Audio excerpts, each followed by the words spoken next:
প্রিয় শিক্ষার্থীবৃন্দ, accounting online পাঠশালা বিডির পক্ষ থেকে অভিনন্দন জানিয়ে উচ্চ মাধ্যমিক অর্থনীতি প্রথম পত্রের দ্বিতীয় ক্লাস আরম্ভ করতে যাচ্ছি। আজকে অর্থনীতি প্রথম পত্রের প্রথম অধ্যায় মৌলিক অর্থনৈতিক সমস্যা ও এর সমাধানের দ্বিতীয় ক্লাস বা লেকচার নাম্বার 2। আজকে আমরা আলোচনা করব উৎপাদন সম্ভাবনা রেখা কাকে বলে, সুযোগ ব্যয় কি এবং মৌলিক অর্থনৈতিক সমস্যাগুলো কি কি সেটার আলোচনা। প্রথমে উৎপাদন সম্ভাবনা রেখা কাকে বলে আলোচনা করি। উৎপাদন সম্ভাবনা রেখা বা প্রোডাকশন পসিবিলিটি কার্ভ বলতে আমরা বুঝি এটি এমন একটি রেখা যে রেখার বিভিন্ন বিন্দুতে নির্দিষ্ট পরিমাণ সম্পদ ও চলতি প্রযুক্তি সাপেক্ষে দুটি উৎপন্ন দ্রব্যের সম্ভাব্য বিভিন্ন সংমিশ্রণ নির্দেশ করে। যেমন তোমার কিছু জমি আছে, তুমি সেগুলোতে ধানও করতে পারো, পাটও করতে পারো। কি পরিমাণ ধান করবে আর কি পরিমাণ পাট করবে, সে দুটি পণ্যের মিশ্রণ কিভাবে হলে জনগণের কল্যাণ, তোমার কল্যাণ, সমাজের কল্যাণ, রাষ্ট্রের কল্যাণ হবে, সেই জিনিসগুলো আমরা উৎপাদন সম্ভাবনা রেখার মাধ্যমে উপস্থাপন করতে পারি। সেকেন্ড হলো সুযোগ ব্যয়, অপরচুনিটি কস্ট। একটি দ্রব্যের অতিরিক্ত উৎপাদন পাওয়ার জন্য অপর দ্রব্যের উৎপাদন যতটুকু ছেড়ে দিতে হয় সেই ছেড়ে দেওয়ার পরিমাণ হলো সুযোগ ব্যয়। অথবা একটি কাজের জন্য যে সর্বোত্তম বিকল্পটি হারাতে হয় সে হারানোর পরিমাণই হলো নির্দিষ্ট কাজের সুযোগ ব্যয়। প্রিয় শিক্ষার্থীগণ, এটি একটি উদাহরণের মাধ্যমে তোমাদেরকে বুঝাই। মনে করো তুমি তোমার আব্বু থেকে 2000 টাকা চেয়েছ, তোমার একটা শার্ট প্রয়োজন এবং এক জোড়া জুতো প্রয়োজন। তোমার আব্বু 2000 টাকার পরিবর্তে তোমাকে দিল 1000 টাকা। তুমি বাজারে গিয়ে দেখলা শার্টের পিছনে 1000 টাকা চলে যায়। অতএব তুমি শার্টটা ক্রয় করলা, জুতো জোড়া আর ক্রয় করলা না। এই যে জুতো জোড়াটা ক্রয় করলা না, তার সুযোগ ব্যয়টা হলো 60। অর্থাৎ তুমি একটা সুযোগ ছেড়ে দিয়েছ, আরেকটা সুযোগ নিয়েছ। যেটা তুমি নিতে পারোনি ওটা সুযোগ ব্যয় হলো 60। অর্থাৎ জোতার সুযোগ ব্যয়টা হলো 60। এভাবে তোমরা বোঝার চেষ্টা করিও। এখন আসো মৌলিক অর্থনৈতিক সমস্যা কি কি আলোচনা করো। এটি পরীক্ষাতে খুব বেশি আসে। অর্থনীতিবিদ পিএসএম ওলসন সমাজে অর্থনৈতিক সমস্যাকে 3 ভাগে ভাগ করেছেন বা 3টি বলেছেন, তা নিম্নে আলোচনা করা হলো। 1, কি এবং কতটুকু উৎপাদন করা হবে। মনে করো তোমার কিছু জমি আছে, তুমি সেই জমিতে কি ফসল ফলাবা এবং কতটুকু ফসল ফলাবা। এক ফসল ধান করবা আর এক ফসল গম করবা, অথবা এক ফসলের মধ্যে কিছু অংশে ধান কিছু অংশে গম। কি উৎপাদন করবে সেটা এবং কতটুকু উৎপাদন করবে সেটা নির্ধারণ করাই অর্থনৈতিক সমাজের মূল সমস্যা বা প্রথম সমস্যা। এটি আমি লেকচার নাম্বার 1-এ আলোচনা করেছি এবং অনলাইনে এটা দিয়ে রেখেছি আমার ইউটিউব চ্যানেলে, সেখান থেকে তোমরা দেখে নিবে। এখন আমরা আজকে মূলত দ্বিতীয় পয়েন্ট এবং তৃতীয় পয়েন্ট বা দ্বিতীয় সমস্যা এবং তৃতীয় সমস্যা নিয়ে কথা বলবো। দ্বিতীয় সমস্যাটি হলো কি উপায়ে এবং কিভাবে উৎপাদন করতে হবে। অর্থনীতির এটি দ্বিতীয় সমস্যা। এটি অর্থনীতি সমাজের দ্বিতীয় গুরুত্বপূর্ণ সমস্যা। এই সমস্যার মূল কথা হলো দ্রব্য ও সেবা উৎপাদনের জন্য কোন পদ্ধতি ব্যবহার করা হবে তা নির্ধারণ করা। কোন পদ্ধতি বলতে আমাদের দেশ বাংলাদেশ শ্রমের পরিমাণ বেশি, আমেরিকা যুক্তরাষ্ট্র শ্রমের পরিমাণ কম, ওরা আর্থিকভাবে ধনী, ওরা বড় বড় যন্ত্রপাতি দিয়ে উৎপাদন করতে পারবে। আমরা আবার শ্রমিক সংখ্যা বেশি হওয়ায় আমরা বেশি পরিমাণ শ্রমিক দিয়ে একই পরিমাণ পণ্য উৎপাদন করতে পারবো। এই কথাগুলো বোঝানো হয়েছে। কোন পদ্ধতি ব্যবহার করা হবে তা নির্ধারণ করা। পৃথিবীর প্রত্যেক দেশ উৎপাদন কৌশল হয় শ্রমনিবিড়, মানে বাংলাদেশে আমরা শ্রমিকের সংখ্যা বেশি তাই আমরা শ্রম বেশি কাজ দিয়ে কাজ করব, অথবা পুঁজিনিবিড়, যুক্তরাষ্ট্র পুঁজির পরিমাণ বেশি বলে ওরা পুঁজি বেশি বিনিয়োগ করবে, অর্থাৎ বড় বড় যন্ত্রপাতি দিয়ে তারা উৎপাদন করবে। আধুনিক বিশ্বে বড় বড় যন্ত্রপাতি বলতে কলের নাঙ্গল অথবা আরও আধুনিক, এমনকি কোনো কোনো দেশ বিমান অথবা এই জাতীয় বাহন দিয়ে পণ্য উৎপাদন করে থাকে এবং উৎপাদনের প্রয়োজনে সার ছিটানো হয়, বীজ ছিটানো হয়, ইত্যাদি ইত্যাদি। যে দেশ পুঁজি অপেক্ষা শ্রমের সরবরাহ বেশি, যেমন বাংলাদেশ, শ্রমের মূল্য সস্তা যেমন বাংলাদেশ, সে দেশে উৎপাদন কৌশল শ্রমনির্ভর হয়। মানে আমরা মাঠে ঘাটে কাজ করলে শ্রমিকের সংখ্যা বেশি দেব, যেমন বাংলাদেশ আমি উদাহরণ দিয়েছি। অন্যদিকে যে দেশে পুঁজির পরিমাণ বেশি, যেমন যুক্তরাষ্ট্র, শ্রমের মজুরিও বেশি সেখানে, সেই দেশে উৎপাদন কৌশল পুঁজি নির্ভর হবে, যেমন যুক্তরাষ্ট্র। সম উৎপাদন রেখার সাহায্যে এটি বিশ্লেষণ করা যায়। সম উৎপাদন রেখা বলতে আমরা বেশি শ্রমিক দিয়ে কম পুঁজি দিয়ে যে পরিমাণ পণ্য উৎপাদন করব, যুক্তরাষ্ট্র বেশি পুঁজি ব্যবহার করবে, কম লেবার দিবে, সমান পণ্য উৎপাদন করতে পারবে, এই কথাটাই বোঝানো হয়েছে। এখন আসো শিক্ষার্থীরা চিত্র বিশ্লেষণ।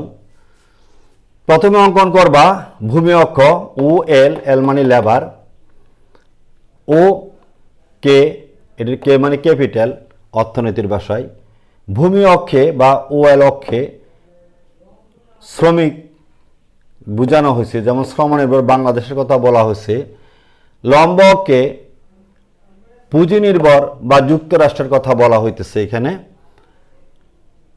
এ এবং বি দুটি হলো সম উৎপাদন রেখার দুটি বিন্দু। কিউ ও হলো সম উৎপাদন রেখা, ইজ প্রোডাকশন কার্ভ বা সম উৎপাদন রেখা। এই রেখার যে কোনো বিন্দুতে উৎপাদন সমান হবে। T1 এবং T2 এ এবং বি এর দুটি রেখা। এখানে খেয়াল করো শিক্ষার্থীরা চিত্র পরিস্থিতি। চিত্রে ভূমি অক্ষে শ্রম নির্ভর বাংলাদেশের উৎপাদন কৌশল দেখানো হলো। লম্ব অক্ষে, এই লম্ব অক্ষে পুঁজি নির্ভর যুক্তরাষ্ট্রের উৎপাদন কৌশল দেখানো হলো। এখানে তোমরা এই কথাগুলো এভাবে না বলে ওয়েল অক্ষে শ্রম নির্ভর বাংলাদেশের কথা বলা হলো, ওকে রেখায় পুঁজি নির্ভর যুক্তরাষ্ট্রের উৎপাদন দেখানো হলো, এভাবেও বলতে পারো। কিউ ও অর্থাৎ সম উৎপাদন রেখা, অর্থাৎ এটা যে কোনো বিন্দুতে উৎপাদন সমান হবে। T1 পুঁজি নিবিড় উৎপাদন কৌশল T1, T2 শ্রমনির্ভর উৎপাদন কৌশল।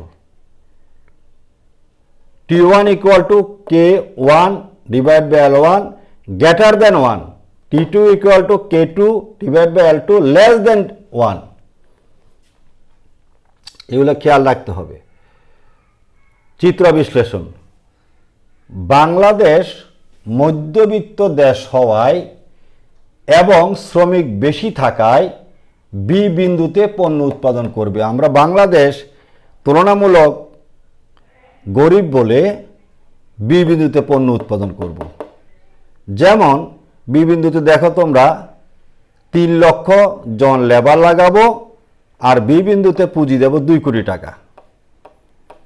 আমরা 2 কোটি টাকা পুঁজি দিয়ে 3 লক্ষ লেবার দিয়ে বি বিন্দুতে যে পরিমাণ পণ্য উৎপাদন করব, যুক্তরাষ্ট্র এ বিন্দুতে K1 অর্থাৎ 100 কোটি টাকা পুঁজি দিয়ে এবং L1 100 জন শ্রমিক দিয়ে সমান পণ্য উৎপাদন করবে। অর্থাৎ যুক্তরাষ্ট্র ধনী বলে এ বিন্দুতে পণ্য উৎপাদন করবে, আমরা তুলনামূলক মধ্যবিত্ত দেশ বলে আমরা বি বিন্দুতে পণ্য উৎপাদন করব, কারণ আমাদের জনসংখ্যার পরিমাণ বেশি। এই কথাটা এখানে বলা হয়েছে। আবার বলছি, বাংলাদেশ নিম্ন মধ্যবিত্ত দেশ হওয়ায় এবং শ্রমিক বেশি থাকায় বি বিন্দুতে পণ্য উৎপাদন করবে। এতে 3 লক্ষ শ্রমিক ও 2 কোটি টাকা পুঁজির প্রয়োজন হবে। এটা আমরা লিখে দিয়েছি, 2 কোটি টাকা পুঁজি এবং 3 লক্ষ জন শ্রমিক। একই পরিমাণ পণ্য উৎপাদন করতে যুক্তরাষ্ট্রকে এ বিন্দুতে মাত্র 100 জন শ্রমিক এবং 100 কোটি টাকা পুঁজি ব্যবহার করবে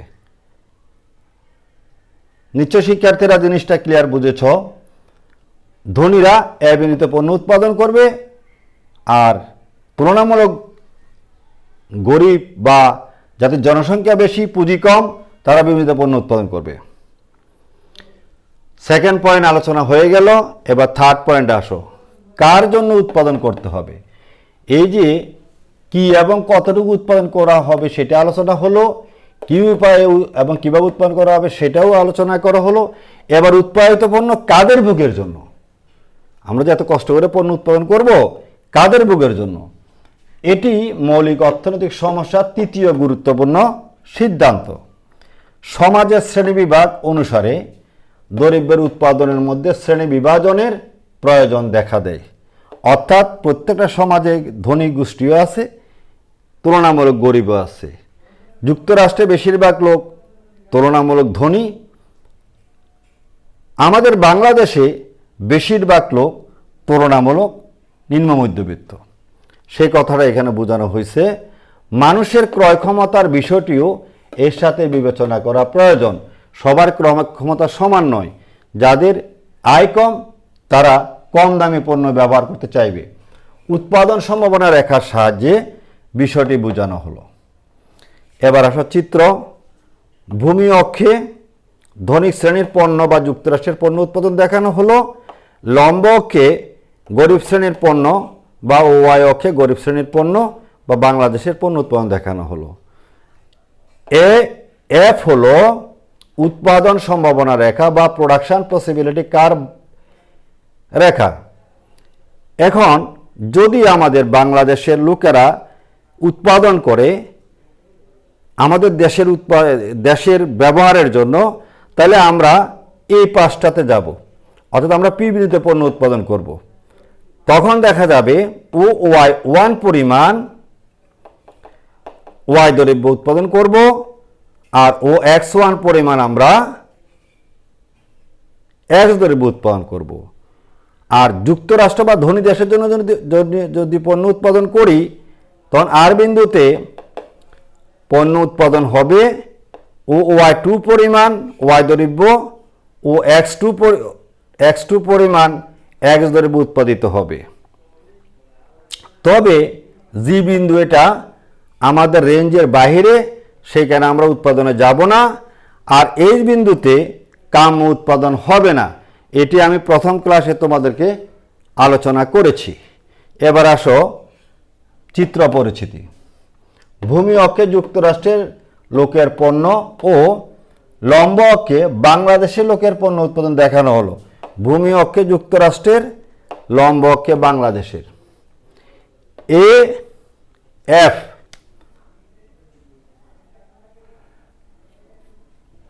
হলো উৎপাদন সম্ভাবনা রেখা। এ এফ হলো উৎপাদন সম্ভাবনা রেখা। চিত্র বিশ্লেষণ। সমাজে যদি গরিব জনগোষ্ঠীর পরিমাণ অধিক হয়, যেমন বাংলাদেশ, সেই ক্ষেত্রে এবি রেখার পি বিন্দুতে এবি রেখার এবি রেখা নয়, এ এফ রেখার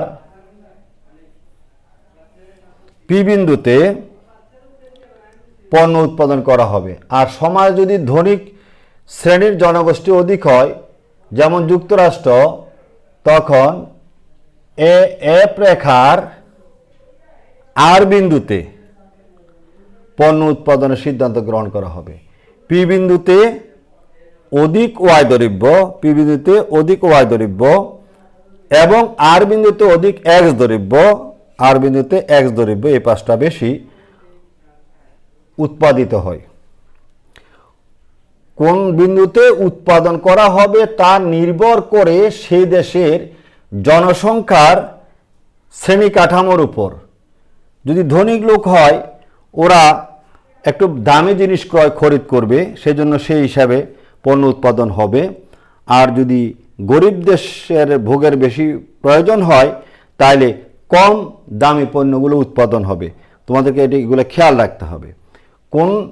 কোন শ্রেণীর উপযোগী দ্রব্য উৎপাদনের দেশ অধিক মনোযোগী হবে, কোন শ্রেণীর উপযোগী দ্রব্য উৎপাদনের দেশ অধিক মনোযোগী হবে, সেটি অনুধাবনই এই সমস্যার অন্তর্ভুক্ত। মূলত এতক্ষণ আমরা অর্থনৈতিক সমস্যাগুলোর কথাই বললাম। এগুলা হলো মানুষের জীবনের অর্থনৈতিক সমস্যা। পিএসএম ওয়েলসন তিনটি কথা বলেছেন, কি এবং কতটুকু উৎপাদন করা হবে, কি উপায়ে অথবা কিভাবে উৎপাদন করা হবে, এবং থার্ড হলো কার জন্য উৎপাদন করা হবে। এই তিনটি পয়েন্টের উপর প্রায় বছর পরীক্ষাতে বোর্ড কোশ্চেনে আসতেছে। অতএব তোমরা এটা মনোযোগ সহকারে শুনেছ আশা করি, বাসায় চর্চা করবে, অর্থনীতির বাকি ক্লাসের প্রতি মনোযোগী হবে। সবাইকে ধন্যবাদ জানিয়ে আজকে শেষ করলাম।